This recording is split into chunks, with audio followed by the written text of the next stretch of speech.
الحمد لله نحمده ونستعينه ونستغفره ونؤمن به ونتوكل عليه ونعوذ بالله من شرور أنفسنا ومن سيئات أعمالنا من يهده الله فلا مضل له ومن يضلله فلا هادي له ونشهد أن لا إله إلا الله ونشهد أن محمدا عبده ورسوله أرسله بالحق بشيرا ونذيرا فأعوذ بالله من الشيطان الرجيم بسم الله الرحمن الرحيم إنهم فتية آمنوا بربهم وزدناهم هدى صدق الله العلي العظيم وعن النبي صلى الله عليه وسلم أنه قال سبعة يظلهم الله يوم لا ظل إلا ظله منهم شاب نشأ في عبادة الله أو كما قال النبي صلى الله تعالى عليه وسلم۔ محترم سامعین خطبہ جمعہ، بزرگوں، نوجوان بھائیوں اور عفت مآب ماں اور بہنوں، السلام علیکم ورحمۃ اللہ وبرکاتہ۔ ملک کے حالات بد سے بدتر ہوتے جا رہے ہیں۔ ایک ایسی امت جو اللہ رب العزت کی چہیتی امت ہے، نبی اکرم صلی اللہ علیہ وسلم کی برپا کی ہوئی امت ہے، اس پر طرح طرح کی آزمائشیں آ رہی ہیں۔ کبھی مساجد کو شہید کیا جا رہا ہے، کبھی مدرسوں کو مسمار کیا جا رہا ہے، اور دین اسلام کے علمبردار جنہوں نے ہزاروں سال سے اس ملک کے اندر اللہ رب العزت کے لیے اپنی زمینیں وقف کرنے کا سلسلہ جاری رکھا ہوا تھا، اس پر بھی شبخون مارنے کی کوشش ہو رہی ہے۔ سلسلہ دراز ہوتا چلا جا رہا ہے، حالات سنگین ہو رہے ہیں، اور اگر کسی طرح کی بھی کوئی مزاحمت اگر ہوتی ہے تو پھر ان پر گولیاں چلائی جاتی ہیں۔ یہ ہمارے اور آپ کے سامنے نہیں ہو رہا ہے، بلکہ ساری انسانیت کے سامنے ہو رہا ہے، پوری دنیا کے سامنے ہو رہا ہے۔ اللہ رب العزت اس راستے میں جو شہید ہوئے ہیں، اللہ رب العزت ان کی مغفرت فرمائے، ان کے درجات کو بلند فرمائے۔ میں یہ بات مختلف خطبات جمعہ میں عرض کر چکا ہوں کہ اللہ رب العزت کا جو دین ہے، یہ دین آزمائشوں سے عبارت ہے۔ نبی اکرم صلی اللہ علیہ وسلم فرماتے ہیں کہ حفت الجنت بالمکارہ وحفت النار بالشہوات، جنت کو گھیر دیا گیا ہے آزمائشوں سے، ناپسندیدہ چیزوں سے، اور جہنم کو گھیر دیا گیا ہے خواہشات نفس سے۔ آدمی منمانی کرے، اپنے خواہشات کی پیروی کرے، جو چاہے وہ کرے تو اسے جہنم مل جائے، لیکن جنت حاصل کرنے کے لیے یہ ایک اسٹرگل کی ضرورت ہے۔ ام حسبتم من تدخلوا الجنہ، کیا تم نے گمان کر رکھا ہے کہ تم جنت میں چلے جاؤ گے؟ ولما یاتکم مثل الذین خلوا من قبلکم، اور ان لوگوں کی مثال تمہارے سامنے نہیں آئی جو تم سے پہلے گزرے۔ مستہم البأساء والضراء، ان کو تو پریشانیوں نے اور آزمائشوں نے جکڑ لیا تھا، وہ زلزلوا، اور وہ ہلا مارے گئے۔ تو جو کہتا ہے اشہد ان لا الہ الا اللہ واشہد ان محمد رسول اللہ، اللہ رب العزت کی سنت یہ ہے کہ آزماتا ہے، ایسے ہی نہیں چھوڑ دیتا ہے۔ لیمیز اللہ الخبیث من الطیب، تاکہ اللہ رب العزت خبیث کو طیب سے الگ کر دے۔ یہ سلسلہ جو ہندوستان میں چل رہا ہے یہ چلے گا، اور حق و باطل کی جو کشمکش ہے، اس کشمکش میں ہمارا جو کردار ہے اسے ہمیں ادا کرنا ہے۔ اور ایک پہلو اور بھی ہے، جب آپ کے خلاف پریشانیاں آ رہی ہوں اور آپ کی مدارس کھٹکنے لگیں، آپ کی مدارس، آپ کے مساجد چبھنے لگیں، اور آپ کا تشخص انہیں پریشان کرنے لگے، ٹوپی، کرتا، داڑھی، شاعر اسلام جب ان کو بے چین کرنے لگیں، تو آپ یہ سمجھ لیجئے کہ اب ان کے خیموں میں کچھ بھی بچا نہیں ہے۔ اپنے مذہب اور اپنے مسلک کو مضبوط کرنے کے لیے، اور ان کے سامنے جو سب سے بڑا خطرہ ہے وہ دین اسلام کی شکل میں آ رہا ہے۔ یہ انٹرنیشنل سینیریو میں بھی ہے اور ہندوستان کے اندر بھی ہے۔ میں اس پر زیادہ گفتگو نہیں کروں گا، اس لیے کہ آپ سب واقف ہیں ہمیں کرنا کیا چاہیے ان حالات میں، اس پر آج کے خطبے میں انشاءاللہ کچھ گفتگو ہوگی۔ آج کے ہمارے اس دور میں فلسطین سے بڑی کوئی مثال دی جا سکتی ہے؟ آپ کو معلوم ہے کہ 7% زمین فلسطین کی اس پر یہودی قابض تھے، یعنی 1947-48 کے آس پاس۔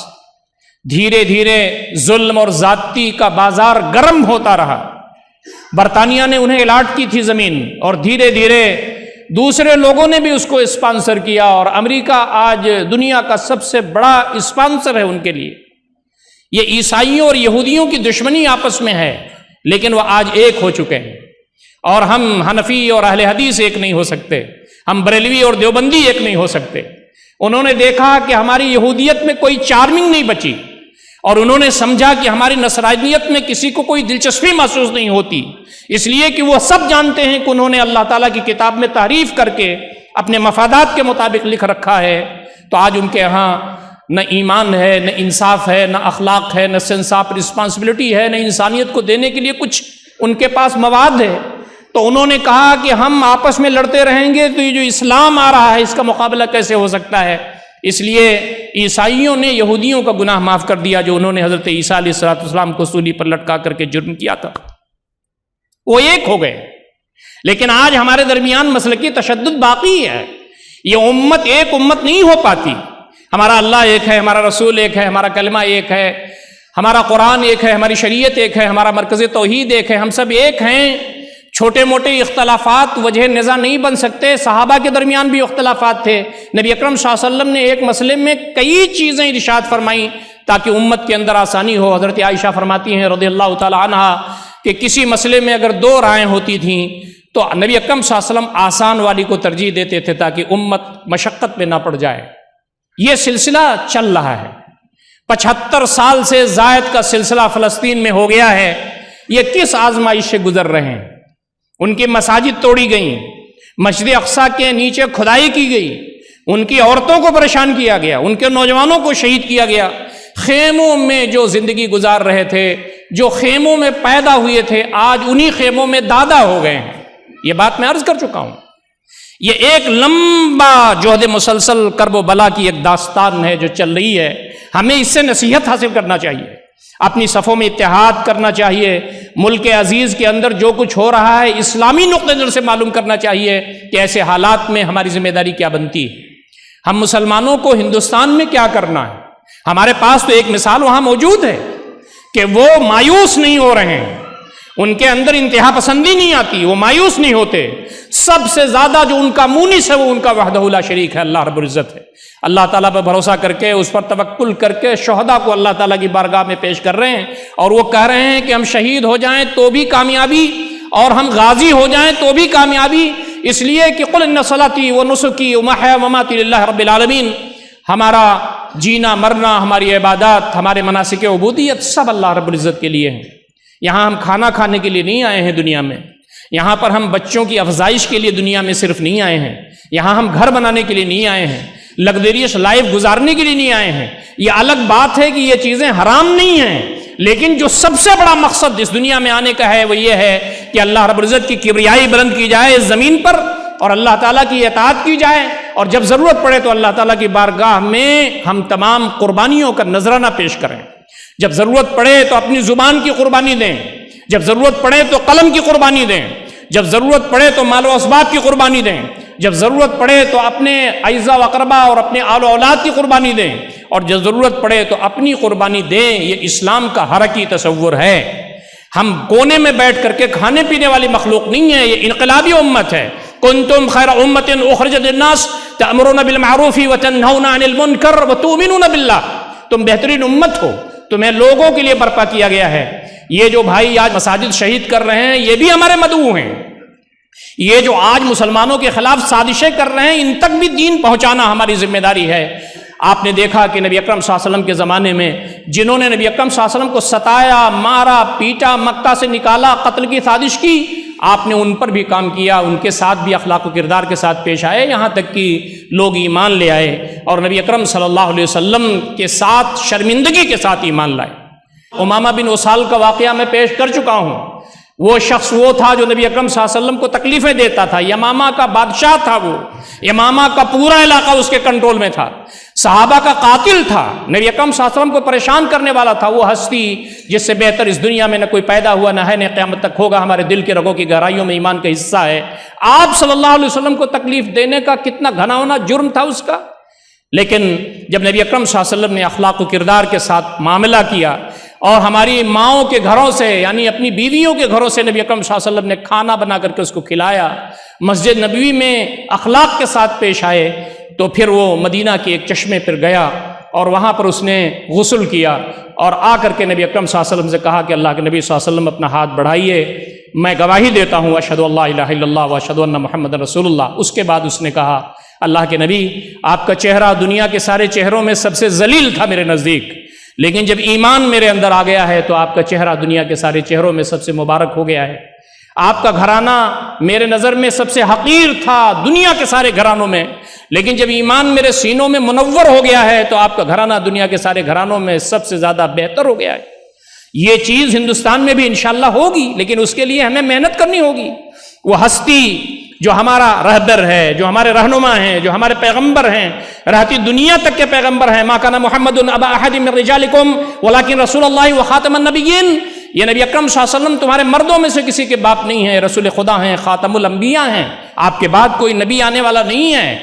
آپ صلی اللہ علیہ وسلم کے ساتھ کیا کچھ نہیں ہوا، آپ کو مارا گیا، آپ کو پیٹا گیا، آپ کو گالی دی گئی، آپ کے گلے میں چادر لپیٹ کر کے اس کو گھوٹنے کی کوشش کی گئی، آپ کے سر مبارک پر اوجھ رکھی گئی اونٹ کی، آپ کے جسم اطہر پر پتھروں کی بارش ہوئی، آپ کے خلاف قتل کی سازش ہوئی، آپ کے دندان مبارک شہید ہوئے، آپ کا جسم لہو لہان ہوا۔ کوئی ایسا دن نہیں ہے، سیرت نگار لکھتے ہیں، کہ جس میں آپ چین سے بیٹھے ہوں۔ آپ نے اللہ تعالیٰ کا پیغام پہنچایا، بندگان خدا کو جوڑا، اخلاق کی تعلیمات دیں، امت مسلمہ کو برپا کیا۔ اللہ رب العزت کی زمین پر قیام عدل و قسط کے لیے، امن و سکون کے لیے آپ نے لاہ عمل چھوڑا، ہم اس کے امین ہیں۔ آج ہندوستان میں ہمیں اسے کیا کرنا ہے؟ ہمارے جو بزرگ یہاں موجود ہیں ان کی ذمہ داری سرپرستوں کی ذمہ داری ہے، آپ کی ذمہ داری تربیت دینے والی کی ہے، آپ کی ذمہ داری جو نئی نسل ہے اس کو رہنمائی کرنے کی ذمہ داری آپ کی ہے۔ آپ نے 60 سال 70 سال 80 سال گزارے ہیں، آپ کی زندگی تجربات سے پر ہے، لیکن جو نوجوان آج موجود ہیں، نوجوان اور جوان جو امت مسلمہ کے موجود ہیں، ان کی ذمہ داری آج بڑھ جاتی ہے۔ ہم تمام کو نیو جنریشن کی طرف توجہ دینی ہوگی۔ نبی اکرم صلی اللہ علیہ وسلم نے نوجوانوں کی طرف توجہ دی، اس لیے کہ اللہ رب العزت نے یہ ملکہ رکھا ہے، یہ قوت رکھی ہے نوجوانوں اور جوانوں کے اندر کہ ان کے عزائم جوان ہوتے ہیں، وہ جو چاہیں کر سکتے ہیں۔ نبی اکرم صلی اللہ علیہ وسلم کی جو تحریک برپا ہوئی ہے اس میں تقریباً 35% لوگ 40 سال سے نیچے تھے، اور 70% اور 65% کے آس پاس وہ لوگ تھے جن کی عمریں 30 سال سے نیچے تھیں۔ نبی اکرم صلی اللہ علیہ وسلم کی ایک روایت بھی ہے، بعض لوگ اس کو کمزور روایت کہتے ہیں، لیکن دوسری روایتیں اس کو تقویت دیتی ہیں، نصرت بالشباب۔ نبی اکرم صلی اللہ علیہ وسلم فرمایا کہ میری مدد کی گئی ہے جوانوں سے۔ کسی بھی قوم کے جوان اگر ان کے اندر اللہ رب العزت کا خوف ہو، خشیت ہو، اللہ سے تعلق مضبوط ہو، ان کا ویژن کلیئر ہو، تو وہ نوجوان اللہ رب العزت کے دین کی خدمت میں آگے بڑھتے ہیں۔ ہمارے گھروں میں نوجوان موجود ہیں، ہمارے لڑکے ہیں، ہمارے پوتے ہیں، ہمارے نواسے ہیں، ہمارے بھتیجے ہیں، عام ملت کے جو نوجوان ہیں، ان کو ہمیں موبلائز کرنے کی ضرورت ہے اور ان کو بتانے کی ضرورت ہے کہ اسلام کا نسخہ کیمیا کیا ہے جو آج کے ہندوستان میں کارگر ہو سکتا ہے۔ پہلی ذمہ داری جو ہماری بنتی ہے دوستوں اور ساتھیوں وہ یہ ہے کہ ہمارا تعلق ہمارے رب سے مضبوط ہونا چاہیے۔ یہ جو کم عمر کے جو نوجوان ہیں، لوگ یہ سمجھتے ہیں کہ ابھی ان کو بہت بڑی بڑی باتیں بتانے کی ضرورت نہیں ہے۔ آپ کو معلوم ہے حضرت مصعب بن عمیر رضی اللہ تعالیٰ عنہ جن کو نبی اکرم صلی اللہ علیہ وسلم نے مدینہ میں مبلغ بنا کر کے بھیجا تھا، ان کی عمر صرف 22 سال کی، بعض روایتوں میں آتا ہے 23 سال کی تھی۔ وہ ایک ایسے گھرانے سے بلانگ کرتے تھے کہ یمن سے کپڑا آتا تھا، برانڈڈ کپڑا آتا تھا۔ یمن بہت مشہور تھا اس وقت نبی اکرم صلی اللہ علیہ وسلم کے زمانے میں سب سے بہترین کپڑا بنانے کے لحاظ سے، اور عطر وہ استعمال کرتے تھے، ایک مرتبہ کپڑا پہنتے تھے پھینک دیتے تھے، جس گلی سے نکلتے تھے وہ گلی گھنٹوں مہکتی رہتی تھی، عطر العرب کا خطاب تھا آپ کا۔ لیکن جب نبی اکرم صلی اللہ علیہ وسلم کی بات آپ کے کانوں میں پڑی تو پھر وہ نبی اکرم صلی اللہ علیہ وسلم کے دیوانہ ہو گئے۔ کپڑا پہننا معیوب نہیں ہے، اچھا عطر لگانا معیوب نہیں ہے، بلکہ نبی اکرم صلی اللہ علیہ وسلم نے تو رغبت دلائی ہے، لیکن آدمی کو جب جنون سوار ہو جائے تو پھر ساری چیزیں بھول جاتی ہیں۔ انہوں نے کہا اللہ کے نبی صلی اللہ علیہ وسلم میری 22 سال کی زندگی رائے گاں گئیں، آپ مجھے کام میں لائیے، اور آپ نے تربیت فرمائی۔ اور جب مدینہ سے بیعت عقبہ اولیٰ میں کچھ لوگ آئے اور انہوں نے کہا کہ ہمیں اسلام کو مبلغ بھیجیے جو دین کو بتائے، تو آپ نے کسی بزرگ آدمی کا انتخاب نہیں کیا بلکہ نوجوان کا انتخاب کیا، مصعب بن عمیر کا، جن کی عمر 20 22 23 سال کی عمر تھی۔ وہ گئے ایک سال کی مدت میں 73 لوگ آپ کے ہاتھ پر مشرف اسلام ہوئے، جس میں قبیلے کے سرداران بھی تھی۔ معاذ بن جبل کی عمر 25-26 سال بتائی جاتی ہے جب وہ نبی اکرم صلی اللہ علیہ وسلم کے ایمبیسڈر بن کر کے یمن کی طرف جا رہے تھے۔ آپ نے کہا فیصلہ کیسے کرو گے؟ کہا کہ میں فیصلہ کروں گا قرآن کی روشنی میں۔ کہا قرآن میں نہیں ملے گا تو کیا کرو گے؟ کہا آپ کی سیرت اور آپ کی سنت کی روشنی میں فیصلہ کروں گا۔ کہا وہاں بھی نہیں ملے گا تو کیا کرو گے؟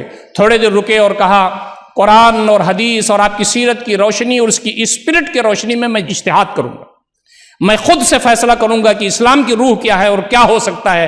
آپ نے ان کی پیٹھ اور سینہ تھپ تھپایا اور کہا کہ اللہ تعالیٰ میرے قاصد کو ہرا بھرا رکھے اور ان کو خوش و خرم رکھے۔ دوستو، یہ نوجوانوں کی فہرست ہے۔ 22 سال کا ایک نوجوان ہے صحابی، جس کو نبی اکرم صلی اللہ علیہ وسلم نے مسیلمہ بن کذاب کے دربار میں بھیجا تھا۔ آپ کے خلاف ایک شخص کھڑا ہو کر کے کہتا ہے کہ میں نبی ہوں، اور اے محمد صلی اللہ علیہ وسلم، ادھر کا علاقہ تمہاری نبوت کا، ادھر کا علاقہ ہماری نبوت کا۔ آپ اندازہ کیجئے نبی اکرم صلی اللہ علیہ وسلم کے تحمل کا، آپ کے برداشت کا، آپ کے اخلاق کا، آپ کے کردار کا، آپ کی نرمی کا، آپ کے رقت القلبی کا۔ آپ دعا کر دیتے کہ بارے الہ اس کو ختم کر دے، بھسم کر دے، تو وہ شخص ختم ہو جاتا، فتنہ نہ پیدا ہوتا۔ لیکن آپ نے رہتی دنیا تک کے لیے نمونہ چھوڑا کہ صبر کرنا چاہیے، حکمت کے ساتھ کام کرنا چاہیے، بردباری کے ساتھ کام کرنا چاہیے، اسٹرگل کے ساتھ زندگی گزارنا چاہیے۔ آپ نے اس سے کہا کہ تو بھی مسلمان ہو جا، کیوں جہنم کو دعوت دیتا ہے؟ آپ نے ایک لیٹر لکھا اور حضرت حبیب رضی اللہ تعالیٰ عنہ کو دے کر کے بھیجا۔ حضرت حبیب رضی اللہ تعالیٰ عنہ لمبے قد کے تھے، گورے چٹے تھے، زبان بہت اچھی تھی، عربی بہت صاف بولتے تھے۔ نبی اکرم صلی اللہ علیہ وسلم نے ان کو بھیجا۔ مسیلمہ نے خط پڑھا نبی اکرم صلی اللہ علیہ وسلم کا تو آگ بگولا ہو گیا، خط کو اس نے پھاڑ کے پھینک دیا اور حضرت حبیب کو ایک اونچی جگہ پر کھڑا کیا، جلاد کو بلا کے کہا ہاتھ کاٹ دو۔ جلاد نے ایک ہاتھ کاٹ دیا۔ ہاتھ کٹنا تھا کہ خون کا پھوارہ نکلنے لگا۔ اس نے کہا اب بتا میں جھوٹا ہوں اور محمد سچا ہے؟ العیاذ باللہ۔ انہوں نے بائیں ہاتھ سے کہا کہ تو جھوٹا ہے، محمد صلی اللہ علیہ وسلم سچے ہیں۔ جلاد نے دوسرا ہاتھ کاٹ دیا، جسم کے ٹکڑے ٹکڑے کر دیے گئے۔ راوی بیان کرتے ہیں کہ وہ جو 22-23 سال کا نوجوان تھا صحابی رسول، جس کے دل کے رگوں کی گہرائیوں میں اللہ تعالیٰ کی محبت، نبی اکرم صلی اللہ علیہ وسلم کی محبت تھی، وہ جسم زبان میں جب تک طاقت رہی وہ یہی کہتے رہے تو جھوٹا ہے، نبی اکرم صلی اللہ علیہ وسلم سچے ہیں، اور شہید ہو گئے۔ بوڑھی ماں جو لٹھیا ٹیک کے چلتی تھی اور جوان بیٹا جو اس کی امید تھا، اس ماں کو یہ اطلاع دی جاتی ہے کہ آپ کے بیٹے شہید ہو گئے، ان کے جسم کے ٹکڑے ٹکڑے ہو گئے۔ ماں نے کہا مجھے معلوم ہے کہ میرا بیٹا کہاں گیا تھا، لیکن سن لو میں نے اپنے بیٹے کو پالا ہی اسی لیے تھا کہ اللہ تعالیٰ کے راستے میں شہید ہو جائے۔ دوستو اور ساتھیوں، یہ ہماری جوانیاں اللہ رب العزت کی مرہون منت ہیں۔ اور ایک بات یاد رکھیے، صحابہ کرام پہ پاس ظلم ہوا، زیادتی ہوئی، مکہ کی گلیوں میں گھسیٹے گئے، گرم گرم پتھروں پر لٹائے گئے، انگاروں پر ان کو بٹھایا گیا اور ان کے جسم کو داغا گیا لوہے کی سلاخوں سے، لیکن کوئی بھی شخص ایسا نہیں تھا جو انتہا پسندی کی طرف چلا گیا ہو۔ آپ پوری سیرت پڑھ لیجئے، کسی بھی شخص نے بدلہ نہیں لیا، اور بدلہ یہ مدینہ جانے کے بعد بھی نہیں ہوا، اور مکہ جب فتح ہوا اس وقت بھی نہیں بدلہ لیا گیا۔ انہوں نے صبر کیا، جمے رہے وہ، ان کا جو اخلاق تھا، ان کا جو کردار تھا، اس نے عظیم الشان اثر چھوڑا ان کے درمیان۔ تو ایک چیز جو صحابہ کرام کے اندر موجود تھی وہ یہ کہ انتہا پسندی ان کے اندر نہیں تھی کہ کسی قسم کا تشدد وہ کریں اور کسی قسم کی گویا کہ وہ حرکت کریں جس سے یہ معلوم ہو کہ یہ ظلم کر رہے ہیں، زیادتی کر رہے ہیں۔ بدلہ تو لے ہی سکتے تھے، لیکن ان کا اخلاق اتنا بڑا تھا کہ بدلہ بھی نہیں لیا۔ اور دوسرا پہلو جو تھا صحابہ کرام کا، وہ مایوس نہیں ہوئے، انہوں نے مایوسی کو اپنے سامنے آنے نہیں دیا۔ انہوں نے کہا اللہ تعالیٰ کے راستے میں ہم مارے جا رہے ہیں، پیٹے جا رہے ہیں، پریشان کی جا رہے ہیں، یہ ہمارے لیے سعادت کی بات ہے کہ اللہ رب العزت نے ہمیں اس کام کے لیے چن لیا ہے۔ عشق کے مراحل میں وہ بھی وقت آتا ہے، آفتیں برستی ہیں، دل سکون پاتا ہے، آزمائشیں دل سخت ہی سہی، لیکن یہ نصیب کیا کم ہے کوئی آزماتا ہے۔ آدمی کو یہ اگر ہو جائے کہ اللہ تعالیٰ ہمیں آزما رہا ہے تو اللہ تعالیٰ سے محبت کی جو لذت ہے وہ بڑھ جاتی ہے۔ ہم کیوں مارے جا رہے ہیں، کیوں پیٹے جا رہے ہیں، ہماری مساجد کیوں کھٹک رہی ہیں، مدارس کیوں کھٹک رہے ہیں؟ اس لیے کہ ہمارا تعلق اللہ رب العزت سے ہے، اور ہم مصطفی ہیں، نبی اکرم صلی اللہ علیہ وسلم سے ہماری نسبت ہے۔ آج پوری دنیا میں اسلام کے خلاف جو نشہ دوانیاں ہو رہی ہیں اس میں قرآن مجید ہے اور نبی اکرم صلی اللہ علیہ وسلم کی حیات مبارکہ ہے، چاہے امریکہ ہو، چاہے یورپ ہو، دنیا کا کوئی خطہ ہو، آپ کا ہندوستان ہو، ہماری نسبت اللہ تعالیٰ سے ہے، اس لیے ہم کو پریشان کیا جا رہا ہے۔ ہماری نسبت نبی اکرم صلی اللہ علیہ وسلم سے ہے، اس لیے ہم کو پریشان کیا جا رہا ہے، اس لیے ہم کو نسبت وہیں سے جھوٹنی ہے۔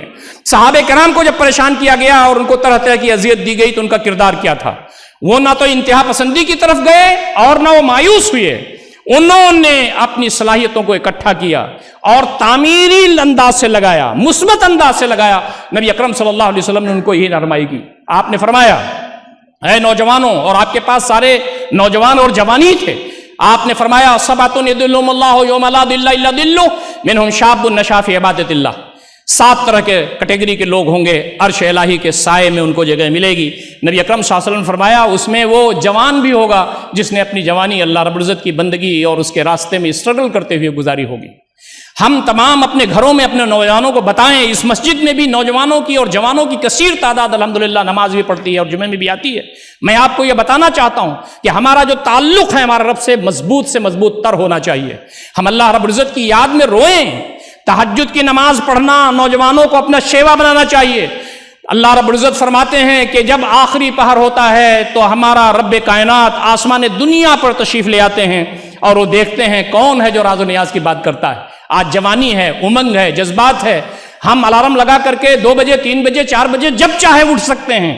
الحمدللہ بڑھاپا نہیں ہے، بیماریاں نہیں ہیں کہ ہم چاہتے ہوئے بھی اللہ تعالیٰ کی بارگاہ میں نہ کھڑے ہو سکیں۔ اللہ رب العزت کو جوانی کی عبادت بہت پسند ہے۔ اللہ تعالیٰ سے اپنے رشتے کو مضبوط کیجئے۔ امت مسلمہ کے نوجوانوں کا یہ کردار ہونا چاہیے کہ اللہ رب العزت سے اپنے رشتے کو مضبوط کریں۔ اللہ کے نبی صلی اللہ علیہ وسلم نے فرمایا، یا غلام انی اعلمک کلمات، بچے میں تمہیں چند باتیں بتاتا ہوں، احفظ اللہ یحفظک، اللہ کو یاد رکھو اللہ تم کو یاد رکھے گا۔ اگر اللہ تعالیٰ کے ہم ہو گئے تو انشاءاللہ العزیز اللہ رب العزت ہمیں ضائع نہیں کرے گا۔ آزمائشیں تو آئیں گی لیکن وہ ضائع نہیں کرے گا۔ احفظ اللہ تجدہ تجاہک، اللہ کو یاد رکھو تو اللہ کو تم اپنے سامنے پاؤ گے۔ اذا استعنت فاستعن باللہ، مدد چاہو تو اللہ رب العزت سے چاہو۔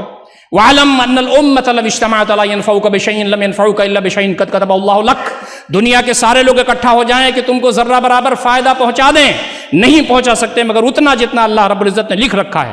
وَلَوْ اجْتَمَعُوا عَلَىٰ يَضُرُّوكَ بِشَيْءٍ لَمْ يَضُرُّوكَ إِلَّا بِشَيْءٍ قَدْ كَتَبَهُ اللَّهُ عَلَيْكَ، دنیا کے سارے لوگ اگر یہ ایکا کر لیں کہ تمہیں ذرہ برابر نقصان پہنچا دیں، نہیں پہنچا سکتے مگر اتنا جتنا اللہ رب العزت نے تمہارے خلاف لکھ رکھا ہے۔ تو ہماری کیفیت یہ ہونا چاہیے کہ وَاعْتَصِمُوا بِاللَّهِ، اللہ تعالیٰ سے اپنے رشتے کو مضبوط کر لیں۔ ہوا مولاکم، وہ تمہارا مولا ہے۔ فَنِعْمَ الْمَوْلَى وَنِعْمَ النَّصِيرُ، کتنا بہترین مولا ہے، کتنا بہترین مددگار ہے۔ یہ ہماری سب سے بڑی طاقت ہے، ہمارے رب سے ہمارے تعلق کی کیفیت، اللہ تعالیٰ سے محبت کی کیفیت، اللہ رب العزت پر توکل کی کیفیت۔ دوسری جو چیز میں اپنے نوجوانوں سے اور اپنے جوانوں سے کہنا چاہتا ہوں امت مسلمہ کے، وہ یہ، اپنی زندگی سے لا یعنی چیزوں کو چھوڑ دیجئے۔ نہ جانے کتنی ایسی چیزیں ہیں جو ہمارے پاس ہیں جو مشتبہات میں سے ہیں۔ آج ہمارا نوجوان گٹکے کی طرف جا رہا ہے، ہمارا نوجوان پان کی طرف جا رہا ہے، مسالے کی طرف جا رہا ہے۔ ہمیں بہت سارے لوگوں نے یہ مل کر کے کہا کہ آپ جمعہ میں خطبہ دیجئے کہ ہمارے نوجوان منشیات کی طرف جا رہے ہیں، شراب خوری کی طرف ہمارے مسلم نوجوان جا رہے ہیں۔ یہ شراب تو حرام ہے، یہ ہمارا نوجوان اس کی طرف تو دیکھ نہیں سکتا، لیکن ہماری زندگی میں کوئی لا یعنی چیز، بے فائدے چیز جس کا کوئی نہ دنیوی فائدہ ہے نہ دینی فائدہ ہے، اس کو ہمیں چھوڑ دینا چاہیے۔ نبی اکرم صلی اللہ علیہ وسلم فرمایا، الحلال بین والحرام بین وبینہما مشتبہات فاجتنبوها، حلال واضح ہے، حرام واضح ہے، کچھ چیزیں ایسی ہیں کہ ہو سکتا ہے حلال ہو سکتا ہے حرام ہو، اسے چھوڑ دو۔ دع ما یریبک الی ما لا یریبک، تم وہ چیز چھوڑ دو کہ جو تمہیں شک میں ڈالتی ہے، یہاں تک کہ تم شرح صدر کی طرف نکل جاؤ۔ یہ نبی اکرم صلی اللہ علیہ وسلم کی حدیث ہے۔ نبی اکرم صلی اللہ علیہ وسلم نے اور بھی فرمایا، من حسن اسلام المرء ترک ما لا یعنی، آدمی کے بہترین اسلام کی یہ دلیل ہے کہ وہ چیز جس سے اسے کوئی سروکار نہیں ہے، نہ دنیوی فائدہ نہ دینی فائدہ، اس کو وہ چھوڑ دے۔ آج ہمارے نوجوان بہت ساری بیماریوں میں مبتلا ہو رہے ہیں، اپنے آپ کو ادھر سے الگ کرنا چاہیے، اپنی زندگی کو صاف کرنا چاہیے۔ تیسری چیز جو ہمارے نوجوانوں کے اندر پیدا ہونی چاہیے وہ عفت اور پاک دامنی ہے۔ یاد رکھیے، نوجوانوں کے اندر اللہ رب العزت ان کو پاک دامن نوجوان دیکھنا چاہتا ہے۔ اگر ہماری جوانی پاک دامن ہوگی، عفت ہوگی ہمارے پاس، ہمارے پاس اخلاق ہوگا، کردار ہوگا، نظر نیچی ہم کرنے والے ہوں گے، اپنی شرمگاہ کی حفاظت کرنے والے ہوں گے، تو اللہ رب العزت کی تائید و نصرت ہمارے پاس آئے گی۔ آپ کو معلوم ہے کتنی قومیں اسی لیے برباد کی گئیں کہ انہوں نے عفت اور پاک دامنی کا وہ معیار چھوڑ دیا، وہ غض بصر نہیں کیا، انہوں نے شرمگاہ کی حفاظت نہیں کی۔ کتنی سونامی آئیں اور کتنی ایسے عذاب آئے جس کی وجہ سے وہ برباد کر دیے گئے۔ امت مسلمہ کو اگر اوپر اٹھنا ہے تو اس کے جوانوں اور نوجوانوں کو باعفت ہونا ہوگا، اللہ رب العزت کا بابرکت بندہ بننا ہوگا۔ فرمایا گیا ہے قل للمؤمنین یغضوا من ابصارہم ویحفظوا فروجہم، مومنوں سے کہیے کہ وہ اپنی نظروں کو نیچی رکھیں، اپنی شرمگاہ کی حفاظت کریں۔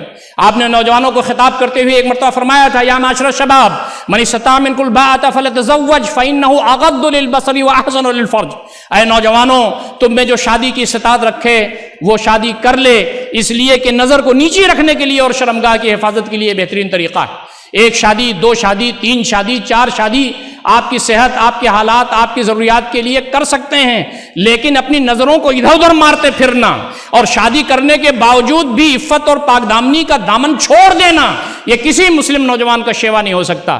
نبی اکرم صلی اللہ علیہ وسلم نے فرمایا کہ ایک بیوی تمہاری ہے، عدل کر سکتے ہو تو وہی کافی ہے، لیکن تمہاری نظر نیچی ہونی چاہیے، تم نے شادی اسی لیے کیا ہے۔ آج ہمارا نوجوان موبائل کے اندر لت پت ہے، ہمارے پاس جو اسمارٹ فون ہے وہ ہمارے اخلاق و کردار کا دیوالیہ نکالنے والا ہے، ہماری عفت اور پاک دامنی کے خلاف ہے۔ وہ تو یہ چاہتا ہے کہ مسلم نوجوانوں کے اخلاق و کردار بدل جائیں اور اس کے خراب ہو جائیں۔ حضرت عمر رضی اللہ تعالیٰ عنہ جب اپنی لشکر کو بھیجتے تھے تو خطاب کرتے تھے، اس خطاب میں آپ دو چیزیں فرماتے تھے۔ وہ کہتے تھے تم کو اللہ رب العزت برتری دیتا ہے، تم کو فتح اس لیے ملتی ہے کہ تمہارا ایمان بہتر ہے، اور دوسرا تمہارا اخلاق اور تمہاری عفت اور پاک دامنی بہتر ہے جس کی وجہ سے تمہیں فتح ملتی ہے۔ آج ہندوستان کے اندر ہندوتوا سے ہمارا مقابلہ ہے، آج ہندوستان کے اندر طاغوت سے مقابلہ ہے، آج ہندوستان کے اندر ہمیں اسلام دشمن ہستیوں سے مقابلہ ہے، ان کی طاقتوں سے مقابلہ ہے۔ یاد رکھیے اللہ تعالیٰ کی تائید و نصرت اسی وقت ہوگی جب اللہ تعالیٰ کے ہم ہو جائیں اور اللہ رب العزت کے بتائے ہوئے راستے پر چلیں۔ پاک دامنی کو سیکھیے، اللہ رب العزت آپ کو آگے بڑھائے گا۔ آپ کی نظریں نیچی ہونی چاہیے، آپ کی شرمگاہ کی حفاظت ہونی چاہیے۔ حیا نہیں ہے زمانے کے آنکھ میں باقی، خدا کرے کہ جوانی رہے تیری بیداغ۔ آج یہ ہر بزرگ شخص کا اور ہر ماں اور باپ کا یہی کہنا ہے۔ ہمارا نوجوان جب باہر نکلتا ہے تو گلیوں میں، بازار میں، آفیسز میں، ایجوکیشنل سینٹرز میں، ہر جگہ کو ایجوکیشن کے ساتھ ساتھ آفیسز میں بھی اختلاط موجود ہے۔ نظر نیچی کیے، عفت و پاک دامن رہیے، خواتین کا احترام کیجیے، چاہے وہ مسلم خواتین ہوں، چاہے وہ کسی کی بھی خواتین ہوں، ہر خاتون کو اپنی بہن سمجھیے اور ان کے عفت و پاک دامنی کے علمبردار بن جائیے۔ ہندوستان میں اس چیز کی ضرورت ہے، اور مسلمانوں نے اگر اس ہتھیار کو اپنایا اور خاص طریقے سے ہمارے نوجوانوں نے، تو انشاءاللہ عزیز یہ کام آگے بڑھتا چلا جائے گا۔ ہمارے اخلاق بہتر ہونا چاہیے۔ نبی اکرم صلی اللہ علیہ وسلم نے فرمایا خالق الناس بخلق حسن، لوگوں کے ساتھ اچھے کردار کے ساتھ پیش آ جائیے۔ نبی اکرم صلی اللہ علیہ وسلم کی ایک دوسری حدیث ہے، اس میں آپ فرماتے ہیں ما من شیء اثقل فی میزان المؤمن یوم القیامہ من حسن الخلق، قیامت کے دن جب ترازو رکھا جائے گا عدل کے ساتھ، انصاف کے ساتھ، اللہ رب العزت جب لوگوں کے اعمال تولے گا تو اس میں حسن اخلاق سے زیادہ کوئی بھاری میزان مومن میں ہوگا ہی نہیں۔ ہمارے اخلاق ان غیر مسلم بھائیوں کے ساتھ ہوتے ہیں جن کے ساتھ ہم کام کر رہے ہیں، ہمارے اخلاق ہمارے پڑوسیوں کے ساتھ ہوں، چاہے وہ مسلم ہوں چاہے غیر مسلم ہوں۔ ہمارے اخلاق کا، ہمارے کردار کا، ہماری خدا ترسی کا، ہماری انسانیت کا ہمارا دشمن بھی گواہ دے، یہ کردار ہمارے نوجوانوں کو ہونا چاہیے۔ اور ایک آخری بات جو میں آپ سے کہہ سکتا ہوں اس خطبے میں، وقت ختم ہو رہا ہے، وہ یہ ہے کہ ہمارے نوجوانوں کو کسب معاش میں محنت کرنی چاہیے۔ میں یہ بات آپ سے عرض کرنا چاہتا ہوں، اگر آپ کی معاشی حالت اچھی رہی اور آپ اکنامیکل پوائنٹ آف ویو سے ساؤنڈ رہے تو آپ اللہ تعالیٰ کو بھی یاد کر سکتے ہیں، روزہ نماز بھی کر سکتے ہیں، اپنے بچوں کی پرورش بھی کر سکتے ہیں، غربا مساکین، یتیم لاچار مجبور مستحقین کی خدمت بھی کر سکتے ہیں، اسلام کے اعلیٰ مقاصد کے لیے آپ ڈونیشن بھی دے سکتے ہیں۔ معاشی اعتبار سے بہتر رہیے۔ حضرت عمر رضی اللہ تعالیٰ عنہ کہتے ہیں کہ ایک نوجوان جو دوڑ دوڑ کے نماز پڑھتا ہے اور اچھے کام کرتا ہے مجھے بہت اچھا لگتا ہے، لیکن بعد میں مجھے یہ معلوم ہوتا ہے کہ اس کی معاشی مصروفیت ہے ہی نہیں، میری نظروں سے وہ گر جاتا ہے۔ قرآن مجید میں 83 پلیسز پر صیغوں کی تبدیلی کے ساتھ اقیموا الصلاۃ وآتوا الزکاۃ آیا ہوا ہے۔ اس کا مطلب یہ ہے کہ تم اتنا کماؤ کہ تمہارے اوپر زکوٰۃ واجب ہو جائے، تم دینے والا ہاتھ بنو، لینے والا ہاتھ نہ بنو۔ ہمارے نوجوانوں کو محنت کرنا چاہیے، مشقت کرنا چاہیے۔ ہمارے صحابہ کرام آلموسٹ تاجر تھے، 9 عاشر رزق فی التجارہ، 10 حصہ اللہ تعالیٰ نے روزی نازل فرمائی ہے، جس میں 9 حصہ تجارت میں ہے، 1 حصہ ادرس میں ہے۔ ہمارے نوجوان محنت کرنے والے ہوں، مشقت کرنے والے ہوں، دوڑ بھاگ کرنے والے ہوں، تجارت کرنے والے ہوں، حلال تجارت کرنے والے ہوں، پیسہ اکٹھا کرنے والے ہوں، زکوٰۃ ان کے اوپر واجب ہو جائے، اپنے اوپر خرچ کریں، اپنے بھائیوں پر خرچ کریں، غربا مساکین پر خرچ کریں، یہ کیفیت ہماری بننی چاہیے۔ لیکن یاد رکھیے، مال کے پیچھے دیوانہ ہونے سے اسلام روکتا ہے۔ مال ہمارے قدموں پر ہو، نظر ہماری آخرت پر ہو، یہ مال جنت میں ہمیں لے جائے، یہ دولت جنت میں ہمیں لے جائے، یہ مال و اسباب جو ہم کما رہے ہوں اس کے ذریعے عزت نفس کی زندگی گزاریں، اللہ تعالیٰ کے دین کے راستے میں خرچ کریں، مال ٹول بن جائے جنت میں جانے کا، یہ ہمیں دنیا میں بھی عزت دے گا اور آخرت میں بھی۔ ہمارے نوجوانوں کا یہ کردار ہونا چاہیے، عزم جمع رکھیے، ہندوستان کے اندر اللہ کے دین کو پہنچائیے۔ اللہ تعالیٰ آپ کی طرف ہے، ان کے پیچھے شیطان ہے، آپ کے پیچھے رحمان کی طاقت ہے، کبھی بھی مایوس نہ ہوئیے۔ ہم سے پہلے انبیاء اس دنیا میں آئے ہیں، وہ شہید کر دیے گئے، بعض تو کرب و بلا سے گزرے۔ نبی اکرم صلی اللہ علیہ وسلم کی پوری زندگی دیکھیے، صحابہ کرام کی زندگی دیکھیے، اسلاف کی زندگیاں دیکھیے۔ حالات بدلیں گے انشاءاللہ العزیز ہندوستان کے اندر۔ آج جو حالات پیدا ہیں یہ بتا رہے ہیں کہ اب دین اسلام ہی کو باقی رہنا ہے، اور انشاءاللہ العزیز دین اسلام اس دنیا میں غالب ہو کر کے رہے گا، ہمارے یہاں بھی غالب ہوگا انشاءاللہ، ہندوستان میں بھی اس کا پرچم لہرائے گا۔ لیکن محنت کرنی ہوگی، مشقت کرنی ہوگی۔ اللہ تعالی ہم تمام کو ان ساری باتوں پر غور و فکر کرنے اور عمل کرنے کی توفیق عنایت فرمائے۔ اقول قولی ھذا استغفر اللہ لی ولکم اجمعین واستغفروہ انہ هو الغفور الرحیم۔